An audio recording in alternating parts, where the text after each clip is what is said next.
माध्यमातून विनंती आहे, विनम्रपूर्वक विनंती आहे. तुम्ही मागच्या दिवसात बघितलं की काही घटना ह्या आपल्या मतदारसंघामध्ये अशा घडल्या की आम्हालाही सध्या वर ते तोंड दाखवताना तोंड लपवावं लागतं. हे अतिशय दुःख आणि क्लेशदायक आहे. जेव्हा आपला अधिकारी अँटी करप्शन मध्ये पकडला जातो, त्याचं दायित्व माझ्याकडे सुद्धा आहे की जो जर पकडला जातो त्याने कुठेतरी चूक तर केलेलीच आहे. आणि प्रत्येक वेळेस अधिकारी कर्मचाऱ्यांना मी सांगत असतो की काम असं करा की जे सर्वसामान्य जनतेच्या मनामध्ये जनतेच्या कामामध्ये येईल असं काम करा. हे अँटी करप्शन मध्ये पकडला गेल्यानंतर कोणत्या प्रकारे आम्ही तोंड दाखवायचं. शेवटी जळगाव जामोद मतदारसंघाचं नाव येतेच की त्या अँटी करप्शन मध्ये अधिकारी पकडला गेला.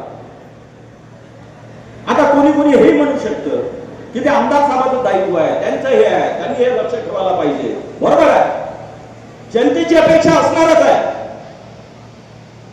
की अधिकारी कर्मचारी काय करतात त्यामध्ये सुधारणा असली पाहिजे, नीतिमत्ता असली पाहिजे, नैतिकता असली पाहिजे, गोरगरीब जनतेच्या कामाप्रती त्याची तळमळ असली पाहिजे. हे आमदाराचंही कर्तव्य आहेच. आणि त्यामुळे माझे अधिकारी कर्मचाऱ्यांना विनंती आहे, मनापासून विनंती आहे, हात जोडून विनंती आहे की आपण पुन्हा आपल्या मतदारसंघामध्ये अँटी करप्शन मध्ये कोणी पकडला जाईल या प्रकारचं काम किंवा कृत्य हे आपल्या कोणत्याही छोट्या कर्मचाऱ्यापासून तर मोठ्या कर्मचाऱ्या कधीही होता कामा नये याची विनम्रपूर्वक विनंती आहे की त्याची दक्षता घ्या.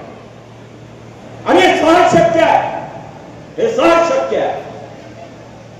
जगण्यासाठी माणसाला काय लागतं याचा जर विचार केला ते सहज शक्य आहे. परंतु आपण जर आपल्या गरजा खूप जास्त ठेवल्या, आपल्या पगारापेक्षा गरजा जास्त ठेवल्या, आपल्या इन्कम पेक्षा जर गरजा आपण जास्त ठेवल्या, ते मी असो का तुम्ही असो,